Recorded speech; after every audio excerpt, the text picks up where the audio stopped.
विश्वास करो, भगवान है, फल मिल जाएगा।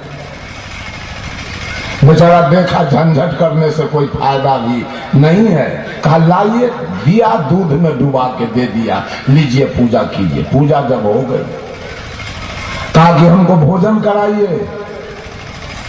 जादव जी चिवड़ा फुला के उस पर 1 नंबर भैंसी के दूध के दही रख दिया और दही के ऊपर से इतना बड़ा गोबर गोल करके रख दिया। आगे लीजिए, भोजन कीजिए।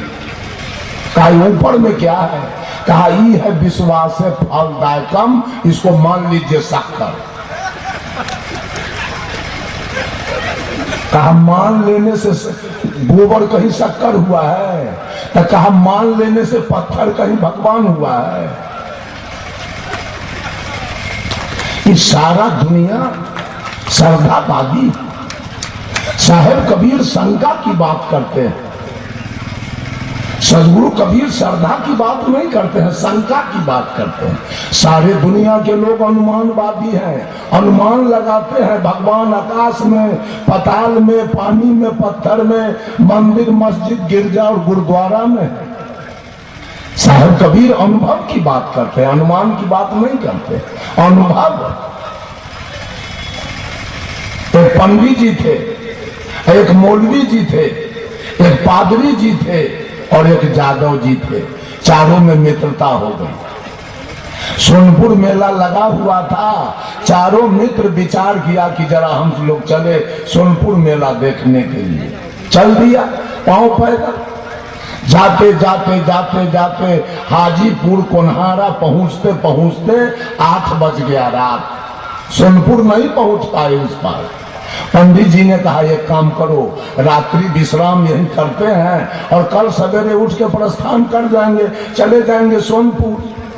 कहा ठीक है, लेकिन सुन लो, सब लोग चलते चलते थक गया है, आराम भी करना है, कुछ ऐसा भोजन बनाओ कि कम समय में बन जाए कि हम लोग भोजन करके विश्राम में चले जाएं। अगर भात, दाल, सब्जी, भुजिया, पापड़, तिलौरी बनेगा तो बहुत समय लगेगा। जादव जी ने कहा कि एक काम किया जाए, तो तस्मय बना दिया जाए, एक बेर में काम समाप्त हो जाएगा। जादव जी की बात पास हो गई। कहा ठीक है। जादव जी को ड्यूटी मिला कि आप दूध खरीद के ले आइए। जादव जी गए दूध खरीदने और मौलवी साहब को कहा गया कि आप चावल, चीनी, किशमिश, मुनक्का, नारियल, छोहारा, काजू खरीद लाइए। मौलवी साहब बाजार गए और पादरी जी से कहा कि आप गांव में किसी से बाल्टी मांग के 1 बाल्टी पानी और थोड़ा जलावन ले आई। पादरी जी गांव से मांग के ले आए और पंडित जी तब तक चूल्हा बना के नीक पोत के और उसको तैयार रखा। आ गया सारा सामान। पंडित जी कहा आप लोग बैठिए और मैं तस्मय बनाता हूं। पंडित जी तस्मय बनाए, बन गया तो एक ढक्कन से ढक के उतार के रख दिया। आई तीनों से कहा, जादव जी से, मौलवी जी से और पादरी जी से, आप लोग पतरी बिछा के बैठिए और मैं परस के खिला देता हूं, बाद में मैं भी खा लूंगा। कहा ठीक है। जादव जी, मौलवी जी, पादरी जी पतरी बिछा के बैठे और पंडित जी जब परसने के लिए टोकना लाया डेगची और उसका ढक्कन जब हटाया तो तस्मय का वाष्प निकला। पंडित जी के नाक में जब स्पर्श हुआ वाष्प, इतना बेजोड़ तस्मय बना हुआ था। पंडित जी को लोभ हो गया कि इतना बढ़िया तस्मय ये जादव जी को, मौलवी को, पादरी को कैसे हम खिला दें। लगाते हैं कोई फेरी, सारा तस्मय हम ही खा जाएंगे। कहा सुन लीजिए, मात्र 1-1 करछुल तस्मय सब लोगों को मिलेगा। मैं भी खाऊंगा 1-1 करछुल। सारा तस्मय स्टॉक में रहेगा सीका पर और कल भोरे जो सबसे बढ़िया सपना दिखाएगा वही सारा तस्मय खाएगा। पंडित जी सोचे इसमें सबसे काबिल तो हम है पंडित जी, झूठ के भी सबसे बढ़िया सपना दिखाएंगे, सारा तस्मय खा जाएंगे। सब लोग 1-1 करछुल खाकर बिछावन पर चला गया। पंडित जी सो गए, मौलवी जी सो गए, पादरी जी सो गए और जादव जी को तो 1 करछुल से कुछ नहीं। ये बेचारा बिछावन पर छटर पटर चल रहा, नींदे नहीं आ रही थी। जब नींद नहीं आई तो 12 बजे रात में जादव जी उठा और सीका पर से टोकना उतार के और पूरा टोकना वृंदावन बिहारी लाल खत्म कर दिया। पूरा खा गए और खलिया टोकना रख दिया ऊपर। अब पेट भर गया, आलस आने लगी। 12 बजे रात में जादव जी सो गए। ये तीनों का अनुमान है कि कब भोर हो कि सपना देखा गया तस्मय। 2 बजे रात में पंडित जी जग गए। अब मौलवी साहब को जगाया, मौलवी साहब उठिए। उठ गए। कैसा है आपका सपना? कहा हम 5वां आसमान में अल्लाह के साथ सैर कर रहे थे। कहा वाह, तस्मय आपका हो गया। पादरी जी को जगाए और पादरी जी आपका कैसा सपना है? कहा हम 7वां आसमान में थे, ईसा मसीह के साथ सैर कर रहे थे। कहा तस्मय अब हो गया। पादरी जी के चूंकि 2 आसमान और आगे चले गए। तो मौलवी साहब पूछा पंडित जी और आपका सपना कैसा है? कहा हम तो क्षीर सागर में थे। विष्णु हमारे सिरहन्ना में बैठे हुए थे और लक्ष्मी हमारी पैर दबा रही थी।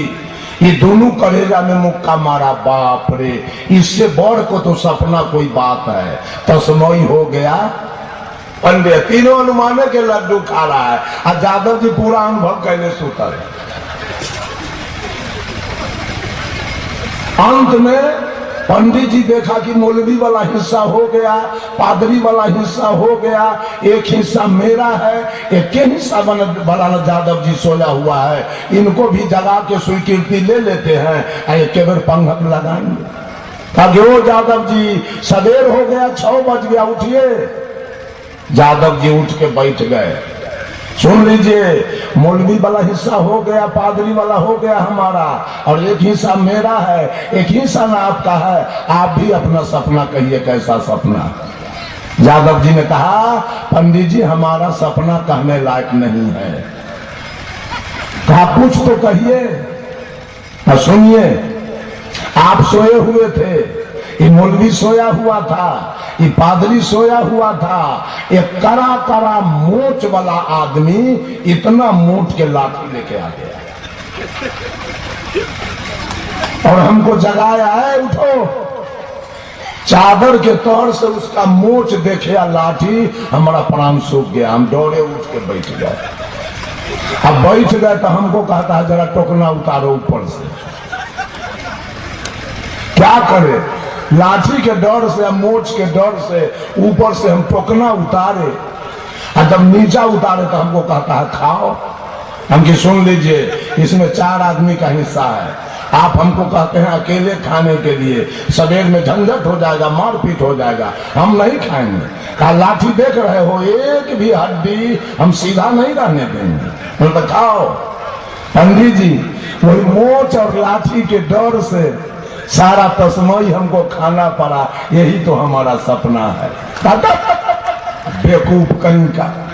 अरे जिस समय वो आया मोच वाला, लाठी वाला, तो हम लोगों को जगाना चाहिए ना।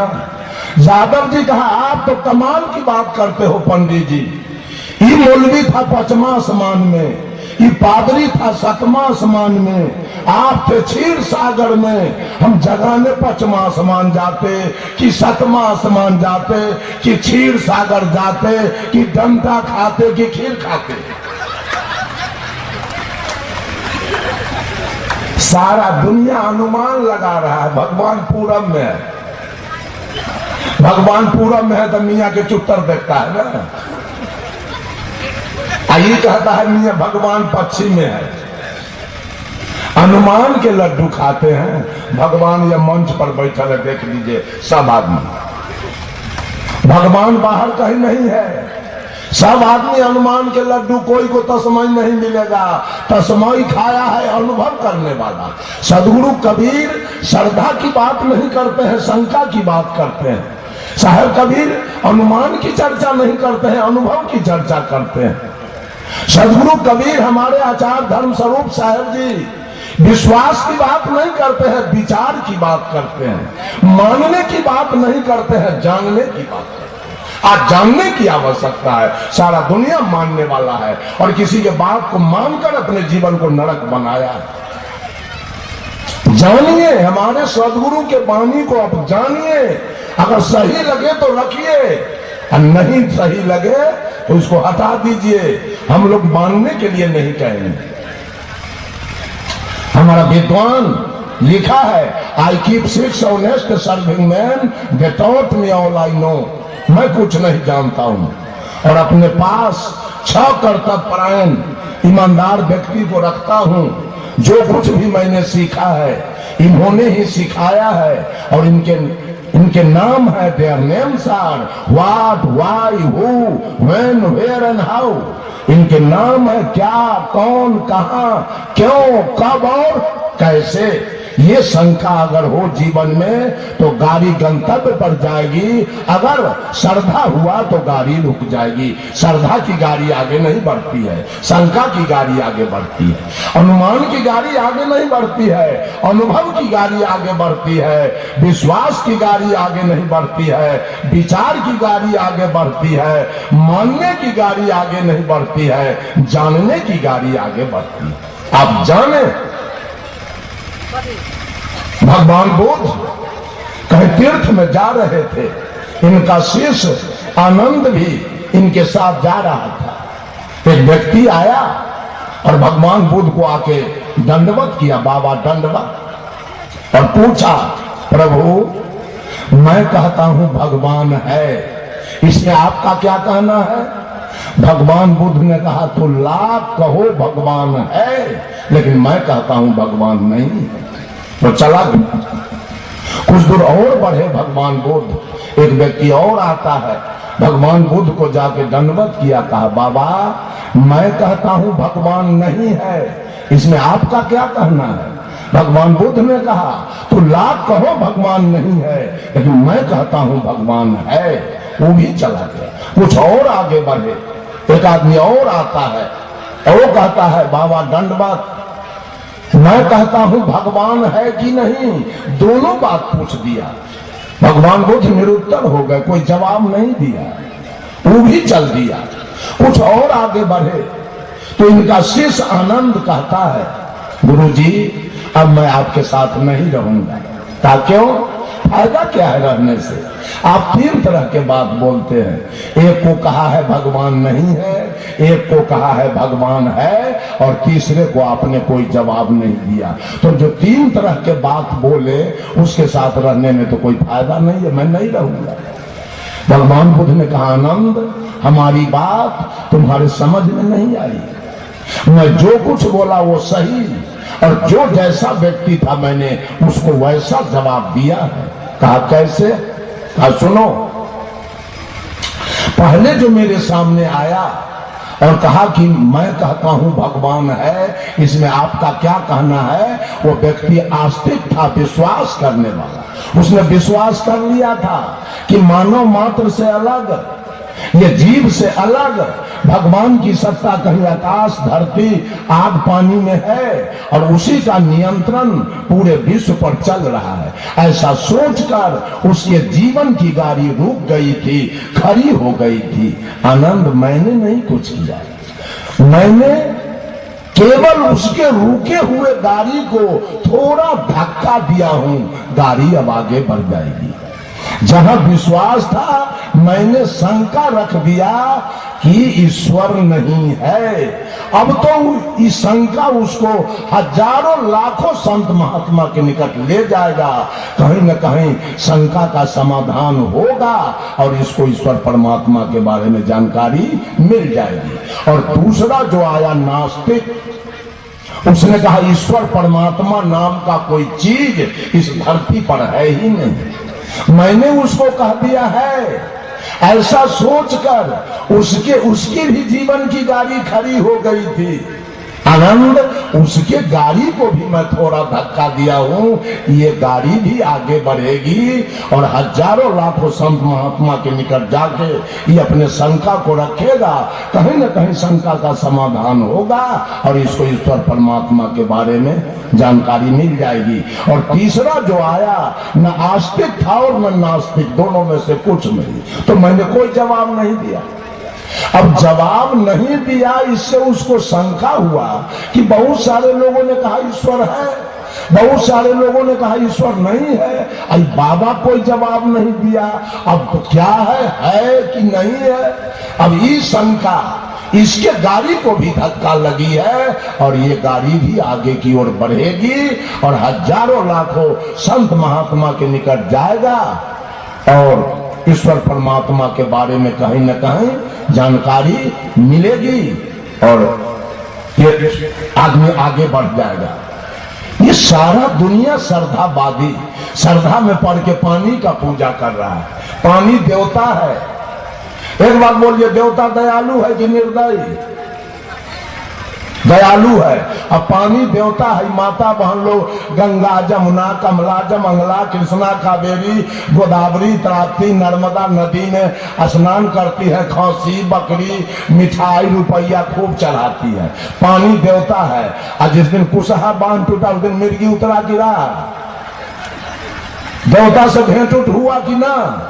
कुशहा बांध टूटा तब उस दिन तो आरती मंगल गाना चाहिए आप लोगों को कि खर्चा करके जाते देवता से भेंट करने और देवते घर में पहुंच गया तो ये टोकना टोकनिया पाड़ा पाड़ी लेके सब भाग रहा था। क्यों?